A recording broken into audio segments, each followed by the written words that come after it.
안녕하세요. 건행머썸TV 공인회계사 천승호입니다. 오늘은 2024년 7월 5일이 되겠고요. 2024년 7월 1일 언론에 하나의 법원 판결이 발표가 되었습니다. 증여세에 대한 내용이 되겠는데요. 오늘 영상에서는 해당 내용을 소개를 해 드리겠습니다. 잠깐 사건 개요를 말씀을 드리면은 2024년 7월 1일 가족한테 돈을 빌려줬다가 갚은 돈이라 할지라도 이에 대한 객관적인 증빙 자료가 없다면 증여세 부과 대상이 될 수 있다라는 1심 법원 판단이 발표가 되었습니다. 7월 1일 법조계에 따르면은 서울행정법원 행정 5부 김순열 부장판사는 지난 5월 2일 B씨가 세무당국을 상대로 증여세 부과 처분을 취소해달라고 낸 소송의 원고, 패소 판결을 내렸습니다. 자, 우선 이 내용이 어떤 건지 알아보기 위해서는요, 가족 구성원을 먼저 살펴봐야겠는데요. 자, A씨는 누나로서 부동산 임대 사업자입니다. 그리고 2021년 2월 사망을 했고요. 그리고 B씨는 남동생, 휴직 상태이고요. C씨도 A씨 남동생이 됩니다. 시간대별로 또 사건 내용을 잠깐 살펴보면은 2018년도 2월 A씨가, 즉 누님이 되겠죠, 자신의 계좌에 현금 4,900만원을 입금을 했고요. 2주 후에 A씨는 남동생 B씨한테 현금 5천만원을 계좌이체 송금을 하였고, 또 1년 후에는 남동생 C씨한테 또 현금 5천만원을 송금한 바 있습니다. 자, 바로 이 내용이 가장 핵심적인 내용이 되겠는데요. A씨가 자신 계좌에다가 현금 4,900만원을 입금한 점, 그래서 이 부분을 소송을 낸 남동생 B씨가 이건 내가 누님한테 돈을 현찰로서 빌려준 거다, 이렇게 이제 주장을 하는 사항이고, 그리고 2주 후에 누님인 A씨가 남동생 B씨한테 현금 5천만원을 보낸 것은 이는 증여가 아니고 남동생 B씨가 누님한테 4,900만원 돈을 빌려준 거에 대해서 돌려받은 거다. 그래서 이거는 증여가 아니다. 이 내용이 바로 핵심적인 내용입니다. 자, 그리고 2021년 2월 누님인 A씨가 사망을 했고요.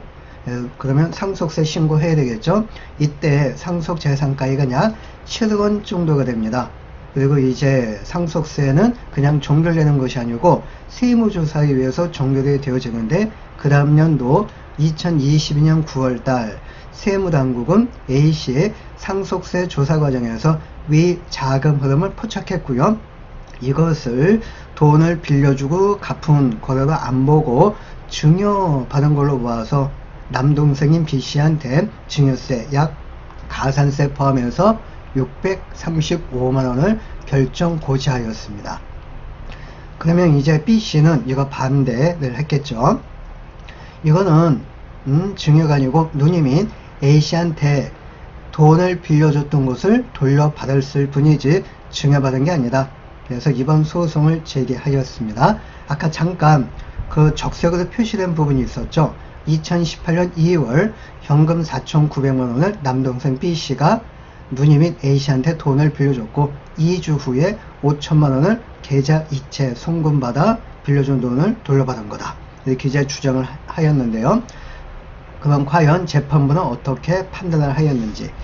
자, 2018년 2월 B씨, 남동생 B씨가 누님인 A씨한테 현금 4,900만원을 빌려주었다고 주장하지만 현금 4,900만원이 남동생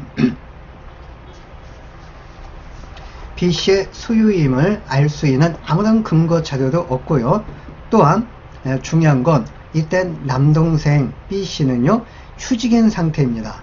휴직인 상태인데 어떻게 이런 거금의 돈을, 현금을 갖고 있겠느냐, 그리고 누님한테 빌려줬겠느냐, 이렇게 보기 어렵다고 하였고요. 또한 이렇게 누님한테 돈을 빌려주는 과정에서 돈을 빌려주고 돈을 빌려왔다 이런 계약서라든가 차용증 그리고 영수증 등 아무런 객관적인 자료가 전혀 남기지를 않았습니다. 그래서 이거는 돈을 빌려준 거래가 아니다 그렇게 이제 판단을 한 또 하나의 근거가 되겠고요. 또한 남동생 B씨 이외에 또 C라는 또 남동생이 있죠. 그래서 그 다음 해에 남동생 C씨한테 현금 5천만 원을 또 입금한 점을 고려한다면 이거는 단순히 돈을 빌려준 것이 아니다 그렇게 이제 판단을 했고요. 또한 누님은 부동산 임대사업자였습니다. 그래서 부동산 임대사업자이니까 남동생한테 돈을 이렇게 이제 그냥 증여해 줄 수 있는 충분한 재산과 소득이 있다. 그렇게 이제 판단을 내렸습니다. 그래서 여러 가지 정황으로 봐서 돈을 빌려주고 갚은 거다라는 객관적인 증거가 없고 오히려 요거는 이제 증여해준 그런 정황이 너무 많으니까 그래서 원고 패소 판결을 내린 겁니다. 자, 여기에서 이제 뭘 알 수가 있냐면요. 만약에 누님도 이런 자금 거래가 있고 난 다음에 한 10년 이후에 돌아가셨다면은 아마 이런 내용이 뭐 발견이 됐다 할지라도 뭐 증여세 문제 그런 게 이제 발생되지 않을 수도 있습니다.